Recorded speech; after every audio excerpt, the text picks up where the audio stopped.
শীত মৌসুমে বাজারে সব ধরনের সবজির সরবরাহ বেড়েছে, এতে কমতে শুরু করেছে দাম। তবে রাজধানীতে খুচরা বাজারে দু একটি সবজির দাম কেজি প্রতি 30 টাকা হলেও বেশিরভাগ সবজি 50 থেকে 80 টাকায় বিক্রি হচ্ছে। পাশাপাশি কিছু সবজির দাম এখনো 100 টাকার উপরে বিক্রি হচ্ছে। এতে সবজি কিনতে এখনো অস্বস্তিতে রয়েছে ক্রেতা। তবে সরবরাহ বাড়ায় সপ্তাহের ব্যবধানে বাজারে পেঁয়াজ, আলু ও ডিমের দাম কমতে শুরু করেছে। শুক্রবার রাজধানীর কয়েকটি খুচরা বাজারে ঘুরে ক্রেতা ও বিক্রেতাদের সঙ্গে কথা বলে এমন তথ্য জানা গেছে। গত সপ্তাহের তুলনায় মূল্য কিছুটা কমলেও এখনো বেশি দামে বিক্রি হচ্ছে।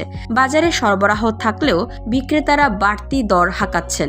দিন যত যাবে সবজির দাম তত কমবে। গত সপ্তাহের তুলনায় কেজি প্রতি 10 থেকে 20 টাকা কমেছে। তবে পাইকারি আড়তে দাম এখনো বেশি, যে কারণে খুচরায় বিক্রিও করতে হচ্ছে বাড়তি দামে। কারওয়ান বাজারের বিক্রেতা সোনাই আলী বলেন, নতুন পেঁয়াজের সরবরাহ বেড়েছে, আমদানি করা পেঁয়াজেরও যোগান বেড়েছে, যে কারণে দামও কমতে শুরু করেছে।